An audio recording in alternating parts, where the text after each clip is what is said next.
other related emissions components.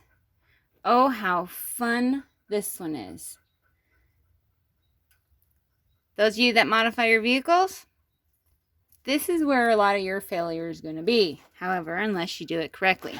Now, it's not just for modifications. It's also for, let's say, that intake was broken right there, or it had a crack in it. That could fail under other.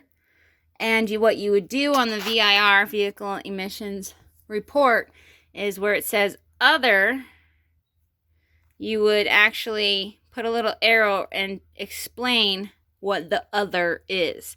So if this was cracked, you would fail it under other, and then put a little note on it on all three of them, or two. I think it prints out two.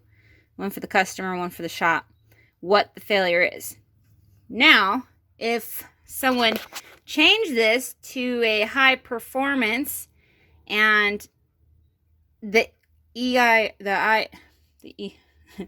label did not match the vehicle year, make, and model, it would be modified.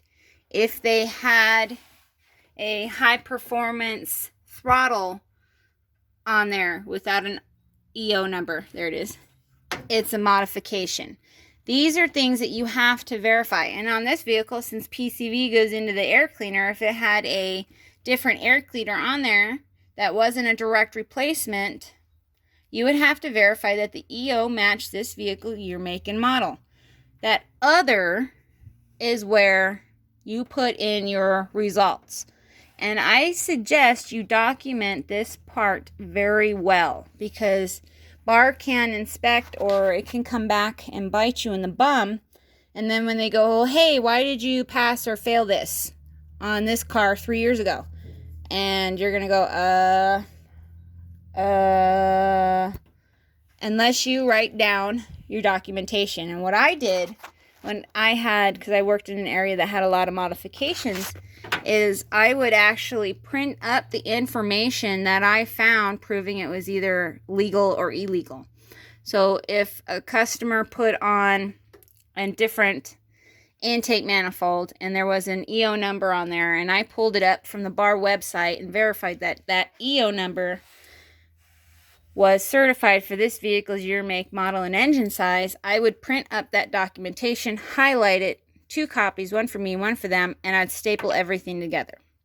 That way, when BAR comes back 3, 4, 5 years later and asks a question, which I won't remember because I can barely remember yesterday, I am able to look at my notes and go, oh, yep, this is why, and this is where my proof is. That's everything I found.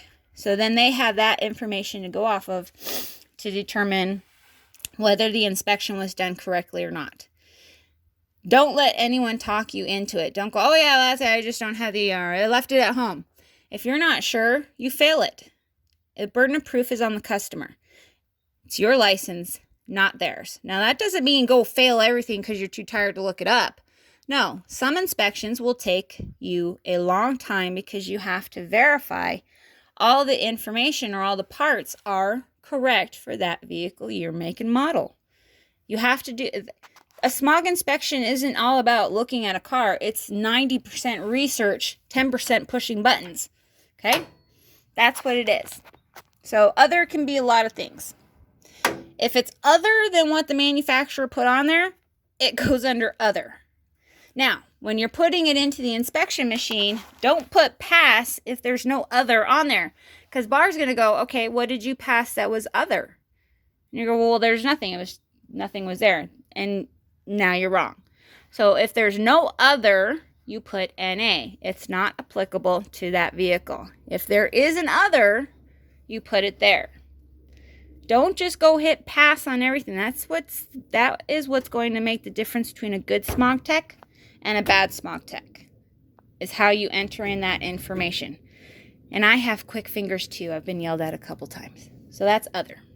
Post your questions in discussion board.